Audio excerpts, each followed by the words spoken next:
رب العالمین والصلاة والسلام علی رسولہ الکریم اما بعد فاعوذ باللہ من الشیطان الرجیم بسم اللہ الرحمن الرحیم۔ کنز الایمان کے ساتھ سلیس اردو میں عام فہم لفظی ترجمہ نور الایمان، سورۃ البقرہ کی آیت نمبر 3 سے 4۔ بسم اللہ الرحمن الرحیم۔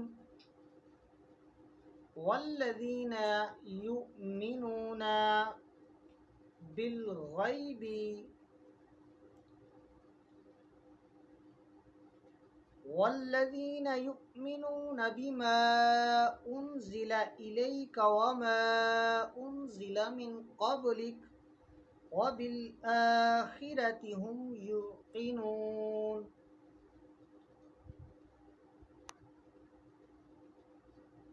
اور الذین وہ لوگ یؤمنون جو ایمان رکھتے ہیں، بھی ساتھ ما اس کے یا جو انزلہ اتارا گیا الا طرف کا آپ کی، اور ما جو انزلہ اتارا گیا من سے قبلی پہلے، اور بھی ساتھ یا اوپر الآخرتی آخرت کے، ہم وہ یقینون یقین رکھتے ہیں۔ آج ہماری سورۃ البقرہ کی 4 آیات مکمل ہوئیں۔ 3 آیات ہم نے پہلے تلاوت کی تھیں، ابھی ہم نے چوتھی آیت کا بامحاورہ ترجمہ پڑھا۔ اس کو آپ نے 2 سے 3 دفعہ پڑھ لینا ہے۔ اللہ تبارک و تعالی ہمیں اسے یاد رکھنے، سمجھنے اور اس پر عمل کرنے کی توفیق عطا فرمائے۔ تفسیر کی کتاب نکال لیں۔ تفسیر میں ہم نے قرآن کریم کا جو عظمت ہے، قرآن کریم کے فضائل، قرآن حکیم کے مقاصد، قرآن پاک کے آداب اور قرآن شریف کی تلاوت کرنے اور پڑھانے کے حوالے سے ہم نے فضائل پڑھے۔ آج ہم نے قرآن مجید کو حفظ کرنے کے فضائل پڑھنے ہیں۔ صفحہ نمبر 20 تفسیر صراط الجنان میں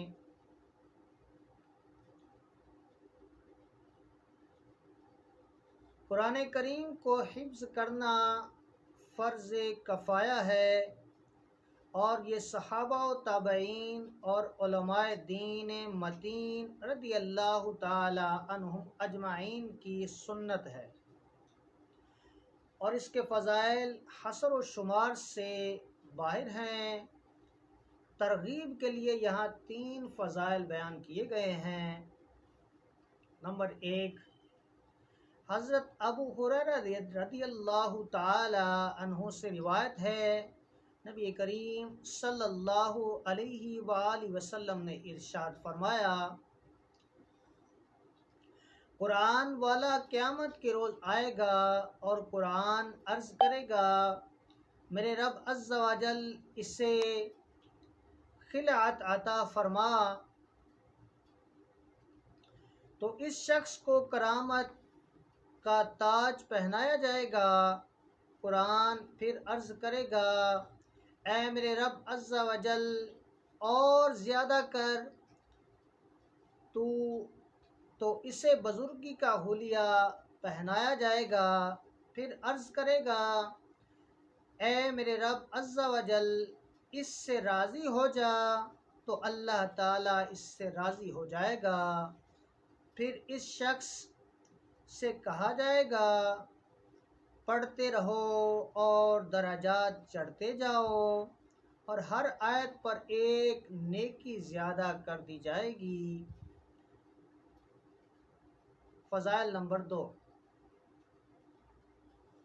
حضرت عبداللہ بن عمر رضی اللہ تعالی عنہما سے روایت ہے، رسول کریم صلی اللہ تعالی علیہ وآلہ وسلم نے ارشاد فرمایا،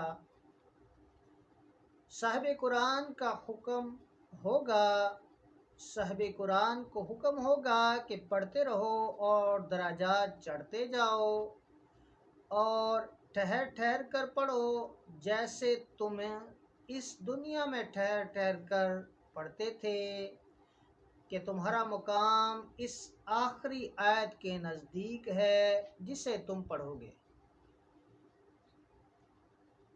فضائل نمبر 3، حضرت ابو ہریرہ رضی اللہ تعالی عنہ سے مروی ہے، نبی کریم صلی اللہ تعالی علیہ وآلہ وسلم نے ارشاد فرمایا، جس کا خلاصہ ہے کہ حافظ قرآن اگر رات کو تلاوت کرے تو اس کی مثال اس نوشہ دان کی ہے جس میں مشک بھرا ہو، اور اس کی خوشبو تمام مکانوں میں مہکے، اور جو رات کو سو رہے اور قرآن اس کے سینے میں ہو تو اس کی مثال اس نوشہ دان کی مانند ہے جس میں مشک ہے اور اس کا منہ بند کر دیا ہے۔ یہ قرآن مجید حفظ کرنے کے فضائل ہیں، لہذا جس مسلمان سے بن پڑے وہ قرآن مجید حفظ کر کے ان فضائل کو حاصل کرنے کی کوشش کرے، اور جنہوں نے قرآن مجید حفظ کر لیا ہے انہیں چاہیے کہ وہ اسے روزانہ یاد کرتے رہیں تاکہ حفظ بھول نہ جائے۔ حضرت امام احمد رضا خان فرماتے ہیں، ایک حدیث پاک کی وضاحت کرتے ہوئے،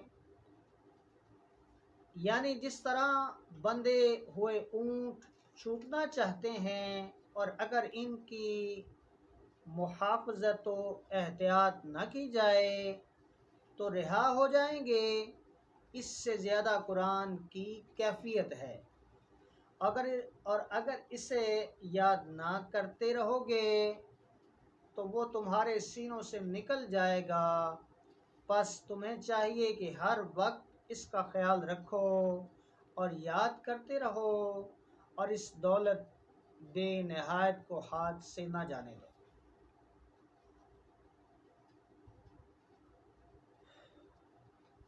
قرآن مجید حفظ کرنے کے فضائل کے آگے تلاوت قرآن کے آداب انشاءاللہ پھر بیان ہوں گے۔ تفسیر کا صفحہ نمبر 63 نکال لیں، 63۔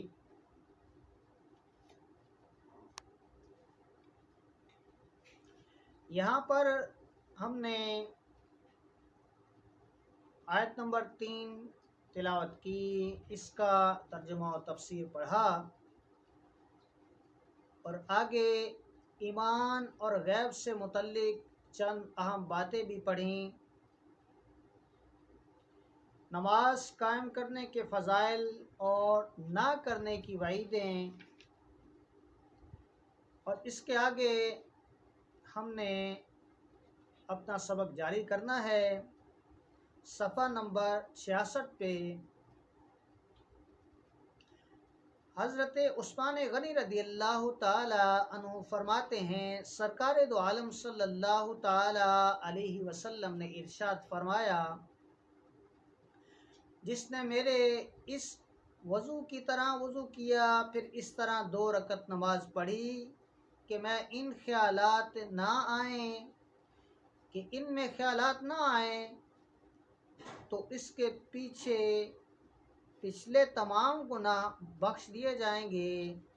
حضرت عقبہ بن عامر رضی اللہ تعالی عنہ سے روایت ہے، سید المرسلین صلی اللہ علیہ وآلہ وسلم نے ارشاد فرمایا، جو بھی مسلمان اچھے طریقے سے وضو کرتا ہے پھر کھڑے ہو کر اس طرح 2 رکعت نماز پڑھتا ہے کہ اپنے دل اور چہرے سے متوجہ ہو کر یہ 2 رکعتیں ادا کرتا ہے تو اس کے لیے جنت واجب ہو جاتی ہے۔ حضرت عبداللہ بن عمر رضی اللہ تعالی عنہما سے روایت ہے، حضور پردور صلی اللہ تعالی علیہ وآلہ وسلم نے ارشاد فرمایا، جس نے نماز پر مداومت کی تو قیامت کے دن وہ نماز اس کے لیے نور، برہان و نجات ہوگی، اور جس نے نماز کی محافظت نہ کی تو اس کے لیے نہ نور ہے، نہ برہان، نہ نجات، اور وہ قیامت کے دن قارون، فرعون، حامان اور ابی بن خلف کے ساتھ ہوگا۔ حضرت ابو سعید خدری رضی اللہ تعالی عنہ سے روایت ہے، حضور اقدس صلی اللہ تعالی علیہ وآلہ وسلم نے ارشاد فرمایا، جس نے جان بوجھ کر نماز چھوڑی تو جہنم اس کے دروازے پر اس کا نام لکھ دیا جاتا ہے جس سے وہ داخل ہوگا۔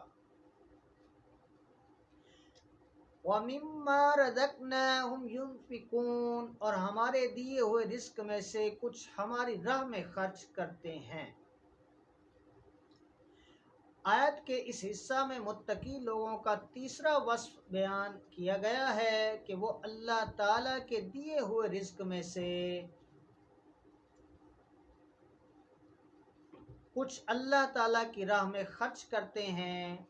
راہ خدا میں خرچ کرنے سے یا زکوٰۃ مراد ہے، جیسے کئی جگہوں پر نماز کے ساتھ زکوٰۃ ہی کا تذکرہ ہے، یا اس سے مراد تمام قسم کے صدقات ہیں، جیسے غریبوں، مسکینوں، یتیموں، طلباء، علماء اور مساجد و مدارس وغیرہ کے دینا، نیز اولیاء کرام یا فوت شدگان کے ایصال ثواب کے لیے جو خرچ کیا جاتا ہے وہ بھی اس میں داخل ہے کہ وہ سب صدقات نافلہ ہیں۔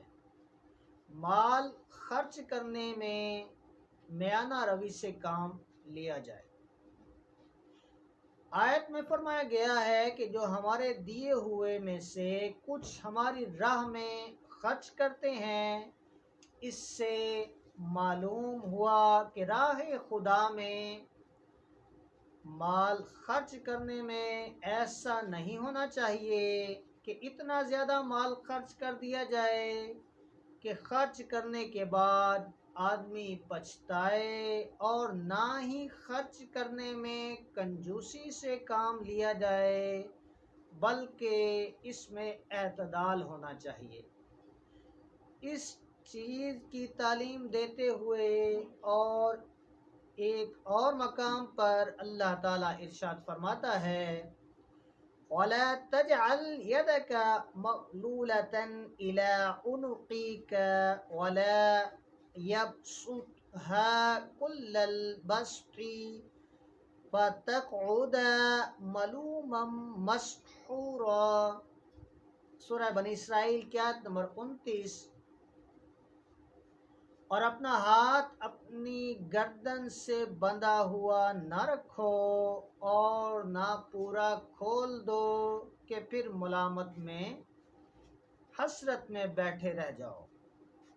اور کامل ایمان والوں کا وصف بیان کرتے ہوئے ارشاد فرمایا، وَالَّذِينَ إِذَا أَنفَقُوا لَمْ يُسْرِفُوا وَلَمْ يَقْتُرُوا وَكَانَ بَيْنَ ذَلِكَ قَوَّامًا۔ سورۃ الفرقان کی آیت نمبر 67 کے اندر ترجمہ کنز العرفان۔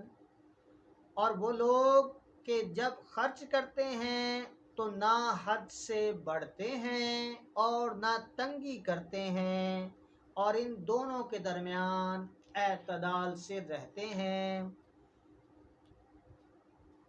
آیت نمبر 4 صفحہ نمبر 68۔ والذین یؤمنون بما انزل الیک وما انزل من قبلک وبالآخرۃ هم یوقنون، اور وہ کہ ایمان لائیں اس پر جو اے محبوب تمہاری طرف اترا اور جو تم سے پہلے اترا، اور آخرت پر یقین رکھیں۔ ترجمہ کنز العرفان۔ اور وہ ایمان لاتے ہیں اس پر جو تمہاری طرف نازل کیا گیا اور جو تم سے پہلے نازل کیا گیا، اور وہ آخرت پر یقین رکھتے ہیں۔ والذین یؤمنون بما انزل الیک، اور وہ ایمان لاتے ہیں اس پر جو تمہاری طرف اترا۔ اس آیت میں اہل کتاب کے وہ مومنین مراد ہیں جو اپنی کتاب پر اور تمام پچھلی کتابوں پر اور انبیاء علیہم السلام پر نازل ہونے والی وحیوں پر ایمان لائے اور قرآن پاک پر بھی ایمان لائے۔ اس آیت میں ما انزل الیک سے تمام قرآن پاک اور پوری شریعت مراد ہے۔ اللہ تعالیٰ کی کتابوں وغیرہ پر ایمان لانے کا شرعی حکم۔ یاد رکھیں کہ جس طرح قرآن پاک پر ایمان لانا ہر مکلف پر فرض ہے، اسی طرح پہلی کتابوں پر ایمان لانا بھی ضروری ہے جو گزشتہ انبیاء کرام علیہم السلام پر نازل ہوئیں۔ البتہ ان کے جو احکام ہماری شریعت میں منسوخ ہو گئے ان پر عمل درست نہیں، مگر پھر بھی ایمان ضروری ہے۔ مثلاً پچھلی کئی شریعتوں میں بیت المقدس قبلہ تھا، لہذا اس پر ایمان لانا تو ہمارے لیے ضروری ہے، مگر عمل یعنی نماز میں بیت المقدس کی طرف منہ کرنا جائز نہیں۔ یہ حکم منسوخ ہو چکا ہے۔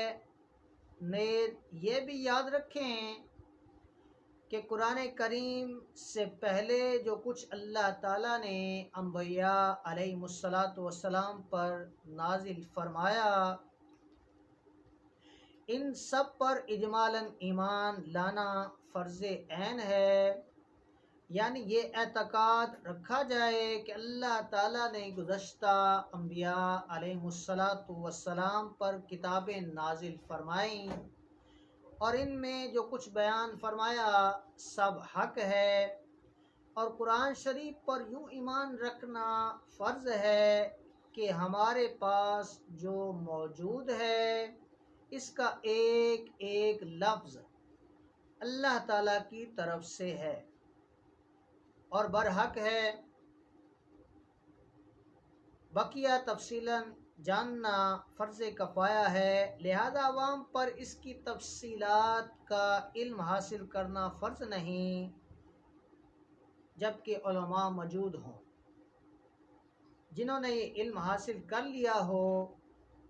وبالآخرۃ هم یوقنون، اور وہ آخرت پر یقین رکھتے ہیں، یعنی متقی لوگ قیامت پر اور جو کچھ اس میں جز و حساب وغیرہ ہے سب پر ایسا یقین رکھتے ہیں کہ ان میں سے انہیں ذرا بھی شک و شبہ نہیں۔ اس میں اس بات کی طرف بھی اشارہ ہے کہ یہودیوں اور عیسائیوں کا آخرت کے متعلق عقیدہ درست نہیں، کیونکہ ان میں سے ہر ایک کا عقیدہ یہ تھا کہ ان کے علاوہ کوئی جنت میں داخل نہ ہوگا، جیسا کہ سورہ بقرہ کی آیت نمبر 111 میں ہے، اور خصوصاً یہودیوں کا عقیدہ تھا کہ ہم اگر جہنم میں گئے تو چند دن کے لیے ہی جائیں گے، اس کے بعد سیدھے جنت میں، جیسا کہ سورہ بقرہ کی آیت نمبر 80 میں ہے۔ اس طرح کے فاسد اور من گڑت خیالات جب ذہن میں جم جاتے ہیں تو پھر ان کی اصلاح بہت مشکل ہو جاتی ہے۔ اللہ تبارک و تعالی ہماری اس کوشش کو اپنی بارگاہ میں قبول فرمائے۔ آپ نے سبق کو ایک بار یاد کر لینا ہے۔ اللہ تبارک و تعالی ہمیں اس کے ظاہری اور باطنی فیوز و برکات عطا فرمائے۔ السلام علیکم ورحمۃ اللہ وبرکاتہ۔ آمین بجاہ النبی الکریم۔